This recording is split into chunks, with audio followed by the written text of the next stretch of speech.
Have you ever seen a small baby when it's born? You were all there, or should we say we were all there once upon a time. You see the baby, how much it's in need of assistance. It is totally dependent on other people. And this is how Allah subhanahu wa ta'ala creates a person. Why? Because He wants him to remember his origins. He can't turn by himself. He wets his nappy. He does number 2 in his nappy, and he can't clean himself until his mother comes and takes that nappy off. He wants to drink, he's hungry, and he can't move or drink until his mother feeds him. And then after a while, that same little baby becomes older and older, and then he starts thinking that he's something special. And then he forgets his origins, and he starts to think that he is it. He is the man. Forgetting his origins, and the older that he gets, the more independent that he regards himself. And when he starts going to the gym and pumping some iron, and he starts taking horse growth hormones, so he bloats, then after a while he thinks that he is something really special. And come summer day like this, you won't find him here, illa mashallah, he's on the street with his t-shirt on. And then a time comes that that very same person becomes old, and he becomes bent back if he reaches that age, and he walks with a stick, and when he wakes up in the morning, all his bones hurt. All those bones hurt. And then a time comes that he becomes ill, sick, and he can't move without assistance again. Why? Because Allah made him dependent, then Allah made him independent, and then an age came that Allah made him dependent again. And then he lies upon his bed and he can't move, and Malik al-Maut is sitting upon his head, and it is waiting to take out his ruh, his soul. It's waiting. He sees it, nobody around him sees it, and he sees the reality. You know, the other day I was speaking to somebody who was really seriously ill. I went to meet them in hospital, and they thought they were going to pass away, but alhamdulillah, Allah gave him recovery. And you know what he said to me? He goes, Maulana, it's not easy dying. It's not easy to die. But the reality is that everybody here, me, you, and the millions who came before us, came and they left this dunya. If you go into the graveyard, and this is why the Prophet ﷺ said that you should go to the graveyard and you should visit the graveyard, because it reminds you of death. Look at the tombstones. It will say 1835, 1825. It shows that these people spend more time in the grave, under the earth than upon it.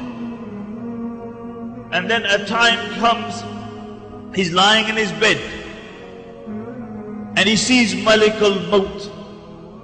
And if Allah gives him, if he's been a good person in his life, Allah gives him the tawfiq to recite the kalima. And if not, then he leaves this dunya. And that very same person, now they give him a bath. He can't bathe himself anymore. They give him a bath. And the water shouldn't be too hot, or nor should it be too cold, because he feels it.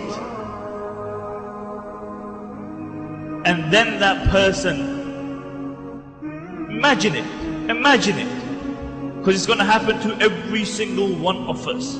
But sometimes we get so deluded with this dunya, we forget. A time comes, they dig a ditch 6 feet deep, and they put you in it, and then they put the sand over you, and you are all by yourself. Imagine it. Because as I said, it's going to happen to every single person. And then the only thing which will remain with you in that grave is your good actions. The only thing.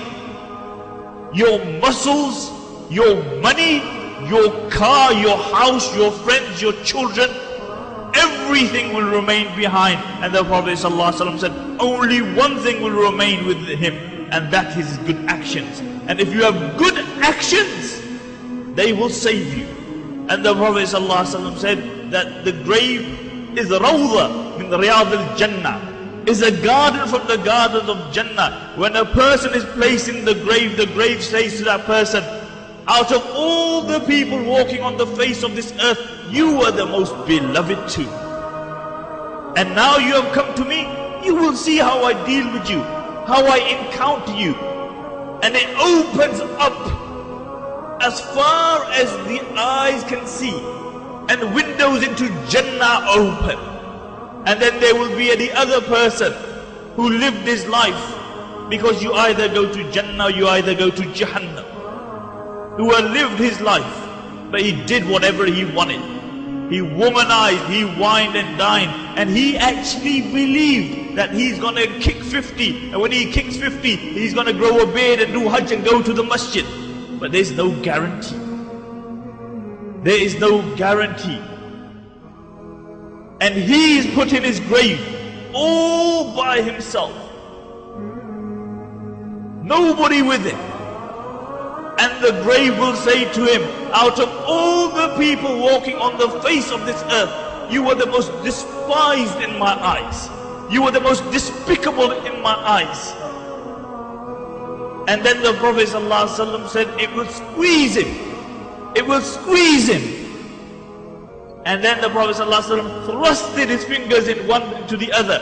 And he said his ribs will go into each other like this. This is how it will squeeze. And the only thing which will suffice and safeguard you on that day is your actions. Actions. Actions. And the Prophet ﷺ said that a person, now you look at, we become independent and we think we are something special. But the Prophet ﷺ said, when man will be brought in front of Allah subhanahu wa ta'ala, he will be like a buzzard. Do you know what a buzzard is? Have you ever seen a calf when it's born and it tries to stand up and it falls down again, and then it stands up and it falls down again? The Prophet ﷺ said, when man will come in front of Allah subhanahu wa ta'ala on the day of judgment to give account for his action, he will be like a buzzard. His legs won't be able to hold him. He will try to stand and he will drop, and then he will stand again and he will drop, and he will stand like a little calf. And he will do this, and he will do it again and again. And really look how often we delude ourselves, believing that we are something special. But on that day, every man will know how special he is. The biggest gangsters, the biggest drug dealers, the biggest macho men, the bouncers will know their reality. Their reality, they will know. Or man, when he will see his actions on the day of judgment, the Prophet ﷺ, his evil action, he will cry. He will cry until his tears dry up. Tears dry up. And he will have no tears left. And then the Prophet ﷺ said, he will still cry, but he will cry tears of blood. When he will see the reality. And this is why the Prophet ﷺ defined it as what? Yawmul Hasra. A day where man will have remorse. He will have remorse. Why didn't I spend my life in the worship of Allah subhanahu wa ta'ala? In the worship of Allah subhanahu wa ta'ala.